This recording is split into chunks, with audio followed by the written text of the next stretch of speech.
Percer. C'est le but de tout rappeur, beatmaker, ingé, mais aussi tous les gars qui taffent dans le rap. C'est compliqué et je vais pas dire le contraire dans cette vidéo, mais en même temps la plupart des gars qui ont ça comme objectif principal s'y prennent pas de la bonne manière. Dans cette vidéo je vais parler surtout des rappeurs, parce que comme je l'ai dit justement dans ma dernière vidéo, tout le monde dépend un peu d'eux, parce que les gens écoutent un produit fini, ils écoutent un artiste avec des prods bien mixés, etc. Et du coup si t'es ingé, si t'es beatmaker ou n'importe quel autre métier du rap, tu dépendras des artistes pour te faire écouter et pour réellement percer. Donc les conseils que je vais donner vont s'appliquer indirectement à tout le monde. Je vais pas t'apprendre que le rap est un des styles les plus écoutés dans le monde et que ça fait un moment et qu'il a changé depuis, mais je pense pas être le seul à avoir remarqué que depuis quelques temps, les artistes percent de plus en plus vite qu'il y a quelques années. Ça peut être très motivant pour les artistes qui ont envie de se lancer, mais il faut aussi prendre en compte le fait que les carrières durent en moyenne beaucoup moins longtemps du coup. Ça fait 3 ans que je travaille dans le rap et je m'intéresse particulièrement du coup aux dynamiques et aux changements que ce milieu peut connaître. Aujourd'hui du coup on va regarder quelles sont les opportunités et les stratégies pour percer en tant qu'artiste ou tout rôle qui y est corrélé en 2024. Premier disclaimer, il faut évidemment être bon, doué, avoir quelque chose artistique, travailler et tout ce qui va avec. Tu peux pas percer s'il n'y a pas un travail qui est fourni derrière. Je t'invite aussi à regarder dans ma dernière vidéo, je parlais du fait de bien s'entourer, d'avoir une équipe, de ne pas être seul dans ce que tu fais. Donc tout ça c'est quelque chose qu'il va falloir que tu travailles dans un premier temps avant même de penser à percer. C'est juste la base de la base. Et du coup deuxième disclaimer, même si tu fournis tout ça et que tu appliques les stratégies que je vais te donner, tu vas grandement augmenter tes chances de pouvoir percer, mais ça veut pas dire que tu vas forcément y arriver. Ça reste un milieu qui est très concurrentiel. Il y a aussi une part de hasard, une part de chance. Est-ce que tu vas toucher les bonnes personnes, etc. Donc évidemment que ça sera beaucoup plus simple pour toi si tu appliques ça, mais c'est pas pour autant que tu es sûr de percer. Et ça passe aussi par une discipline et savoir être régulier pendant longtemps. Tu vois des artistes qui ont mis presque 10 ans à percer et ils ont fini par y arriver, mais c'est parce qu'ils ont pas laissé tomber entre temps. Donc voilà, ne t'attends pas à percer forcément dans les mois qui vont suivre ça, mais sache que tu auras beaucoup plus de chances d'y arriver selon moi. Pour ceux qui écoutent du rap depuis au moins 4-5 ans, vous pouvez voir que comme beaucoup de choses, la mode change assez vite. Le rap qu'on écoutait il y a 10 ans n'a rien à voir avec celui qu'on écoutait il y a 4 ans et avec celui qu'on écoute aujourd'hui. J'ai analysé ces changements et j'ai pu lister les styles prédominants dans le rap au fil des années. J'ai pu imager ces styles prédominants sous forme de cycles. On peut voir pour se limiter aux dernières années que entre 2013 et 2016 par exemple, le style le plus présent c'était la trappe sombre, ramenée par Caris, soutenu par la crime, vers la fin Kalash Criminel aussi par exemple. En 2015-2016, elle s'estompe pour laisser place à un style toujours un peu axé sur la trappe, mais avec des flows beaucoup plus libres, beaucoup plus d'autotune, beaucoup plus de mélo, et on voit des artistes comme par exemple Ninho monter, on peut voir SCH aussi qui s'est pas mal développé à ce moment-là. Ce cycle-là, il va évoluer jusqu'à atteindre une apogée en 2018-2019, je dirais environ vers la sortie de Destin de Ninho, puis il s'essoufflera petit à petit pour laisser place au cycle suivant qui est celui de la drill. Ce cycle-là va atteindre son apogée en 2022, et il va commencer à connaître son déclin en 2023, pendant qu'un style que beaucoup appellent New Wave, même si j'aime pas trop ce terme-là, commence à se faire connaître, pour petit à petit prendre sa place. Et du coup, pendant ces changements de cycle, à chaque fois quand un cycle atteint son apogée, c'est le moment où le cycle d'après commence à rentrer sur sa phase d'ascension. Et ce qui va se passer, c'est que pendant que le cycle qui est à son apogée va commencer à baisser, le cycle qui est en pleine ascension et qui vient d'arriver va monter jusqu'à prendre la place de celui-ci et devenir du coup le style prédominant. Si on regarde les artistes les plus suivis, c'est les artistes qui étaient présents dès la phase ascendante de leur cycle. Ils sont arrivés au moment où le cycle était en pleine ascension et ont pu en profiter tout du long. Faut savoir qu'un artiste restera dans la quasi-totalité des cas rattaché à son style d'origine aux yeux du public. C'est donc à votre intérêt d'être présent dès l'arrivée de ce style pour en profiter le plus longtemps possible et en être un initiateur. Si vous arrivez sur un cycle en fin de vie, vous serez rattaché à quelque chose de déjà vu et vous aurez des grandes chances de périr avec lui. Le problème c'est que comme j'ai dit juste avant, quand un cycle démarre sa phase ascendante, c'est qu'un autre est actuellement à son apogée. Et du coup la plupart des gens vont vouloir faire ce qui se fait le plus, et ce qui se fait le plus à ce moment donné, c'est le cycle qui est à son apogée et pas le cycle ascendant. Celui qui entame sa phase ascendante à ce moment-là, c'est un style qui est underground. La meilleure stratégie consisterait donc à contribuer à la chute du cycle qui est actuellement à son apogée, en allant à contre-courant et en adoptant le nouveau style émergent plutôt que de se rattacher à un style qui est voué à s'estomper. Et par mon expérience d'ingé son, je peux vous dire que les 3/4 des artistes font ce qui se fait déjà en mainstream actuellement. On sait aussi que percer ça prend en général un moment, donc en vous positionnant sur quelque chose d'émergent ou même en contribuant à créer ce nouveau style, vous prendrez une longueur d'avance. Mon premier conseil c'est donc d'anticiper les cycles et d'être en avance sur les tendances. Maintenant on va s'attacher à la durée de vie des artistes et au piège du mainstream. À votre avis, pourquoi j'ai sélectionné les styles qui ont fait percer les artistes et pas les styles qu'on retrouve tout en haut du top 50? Bah en fait parce que c'est quasiment toujours pareil. Le mainstream met beaucoup plus de temps à évoluer et il est beaucoup moins affecté par les cycles. Il suffit de voir par exemple La vie qu'on mène de Ninho en 2019, aujourd'hui tu prends Die de Gazo, c'est pas les mêmes sons, c'est pas forcément pareil, mais tu prends l'un et tu le sors à l'autre époque, ça marcherait, et inversement. Donc pour ça, on va regarder le cycle d'un artiste à succès. Et comme artiste, on va choisir Gazo, parce que je trouve que c'est un des exemples les plus concrets pour présenter ça. Au début, il arrive avec un style émergent comme vu précédemment, donc en l'occurrence, la drill. Il en devient un artiste phare et perce sur un son de ce cycle. Donc par exemple Drill FR4 avec Frisk Orleans, c'est un des sons qui a le plus contribué à faire monter la drill en France, et qui au passage a fait percer Gazo.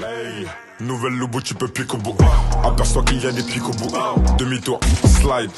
Nouvelle lobo, tu peux piquer au bout. Ensuite, il atteint le seuil de popularité où les gens ne l'écoutent plus pour ce style en question, mais pour sa voix et son identité. Donc à partir de ce stade, il commence à sortir des sons commerciaux classiques, entre guillemets, et ça passe parce que sa voix et son univers sont déjà installés. Il a juste à ajouter ses ambiances charismatiques, son univers, et un son commercial classique devient un hit. Jusqu'à ce que je taille. Ensuite, il est à son prime et il sort des gros sons commerciaux avec des feats avec les plus gros artistes, et il est libre de ne plus être affecté par les cycles de style parce qu'il en est plus rattaché. Donc là, c'est clairement la phase actuelle de Gazo où tu peux le voir feat avec tout le monde, avec Nino, avec Naps, avec n'importe qui. Il peut sortir n'importe quel style de son, il peut faire des sons commerciaux, musique, il peut faire ce qu'il veut. Il n'est plus rattaché à la drill, c'est sa voix, c'est ses ambiances, c'est tout son univers qui font que les gens écoutent Gazo. Puis la dernière phase, donc la fin d'un artiste, celle que Gazo n'a pas atteint actuellement, c'est la phase où tu commences à décliner par redondance ou par lassitude du public et petit à petit tu perds en notoriété. Donc c'est pas intéressant de faire du commercial tant que votre style est pas validé et que votre univers est pas clair aux yeux du public. Donc maintenant on sait qu'il est plus intéressant de s'attacher à un style émergent qu'actuel et qu'il vaut mieux d'abord travailler son univers avant d'essayer de faire du commercial. Donc on va parler concret maintenant, quelles sont les stratégies pour gagner en visibilité. Avec les réseaux il y a des stratégies plus agressives que d'autres et maintenant on peut vraiment devenir viral en très peu de temps avec juste une phrase qui pète sur TikTok. Le problème c'est que beaucoup percent comme ça bien trop tôt. On va prendre l'exemple de Drismer et PCN avec OUI ou AA. Ils ont percé sur cet unique son et tout le monde les a oubliés. Les auditeurs associent les artistes avec la première image qu'ils ont d'eux. Ça veut dire que plus votre direction artistique, votre univers est clair avec vos clips, vos sons dispo au moment de votre buzz, plus les auditeurs auront une vision objective de vous. Donc concrètement, la troisième étape, c'est qu'une fois que vous êtes positionné sur un cycle émergent et que vous travaillez sur votre DA, sur votre univers et non sur du commercial, c'est de sortir un minimum d'une mixtape, quelques singles et si possible un ou deux clips en guise de CV pour les gens qui vont vous découvrir. Et enfin, une fois que vous avez coché tout ça, là vient le buzz. Il existe plein de stratégies pour buzzer, mais moi je vais en parler de deux que je trouve intéressantes, avec des objectifs un peu différents, l'une étant un peu plus compliquée que la deuxième. Donc il y en a une que je vois comme la stratégie de l'escalade, qui consisterait du coup à monter les échelons petit à petit, et qui est la moins coûteuse mais la plus longue, et la deuxième qui serait la stratégie agressive, qui elle demande de l'argent et peut représenter un risque. Donc comme je l'ai dit, la stratégie de l'escalade consiste à monter les échelons petit à petit. L'idée de cette stratégie, c'est qu'elle repose sur les contacts et sur le fait de jouer sur ce que tu as eu avant pour avoir un peu mieux après. Donc on commence à définir la niche de rap à laquelle on appartient, et avec quels artistes on aimerait potentiellement feat par exemple. L'idée ça va être à l'échelle locale pour commencer, de pouvoir sortir un maximum de sons et rentrer en contact avec des petits bars, des petits groupes d'événements. Un exemple simple, moi dans ma ville j'en vois tous les mois des petits comptes Insta qui créent un groupe d'événements, qui font des petits concerts où ils ramènent une centaine de personnes. C'est vraiment pas beaucoup mais en fait en première étape c'est excellent. Si t'arrives à sortir des sons, rentrer en contact avec ce petit groupe et faire une petite scène là, première étape validée. Ensuite tu vas commencer à rentrer en contact avec d'autres artistes, à feat avec eux, des artistes qui ont le même niveau que toi. Tout ce que tu fais là, donc de feat avec des artistes, d'aller dans ces petits événements, tu vas faire en sorte que ça soit bien clair sur tes réseaux. Il faudra que tu affiches tout. Ce qui va être très important, c'est justement de montrer que tu as été à ce petit événement au début. Et ça va te permettre potentiellement d'aller voir un autre événement où il y aura 200 personnes au lieu de 100.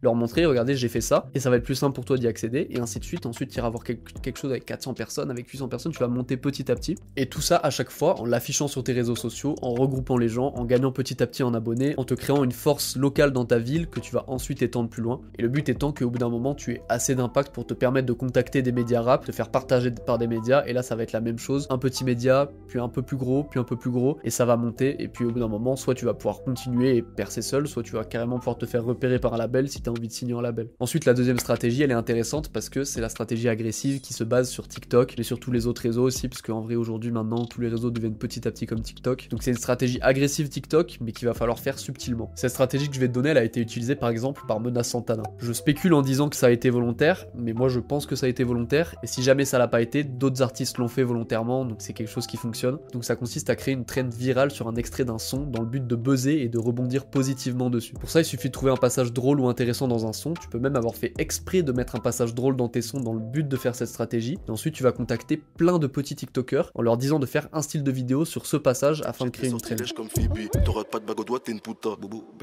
Personne va savoir qu'il s'agit d'une pub, parce que tout le monde va penser que c'est une trend TikTok, et tout le monde va te voir. Et si t'as respecté les règles juste avant, c'est-à-dire que t'as déjà un CV de ton univers au moment où tu fais cette stratégie, et bah si tu le fais bien, normalement les gens vont aller écouter ce son-là, et vont tomber sur tes autres sons, et du coup ils vont pas t'attacher juste à cet extrait qui t'a fait percer, ils vont pouvoir se construire automatiquement une vraie vision de toi, parce que t'as déjà quelque chose à leur montrer. Et c'est ce qui t'évitera d'être catégorisé comme un rappeur TikTok, comme Drismer et PCN.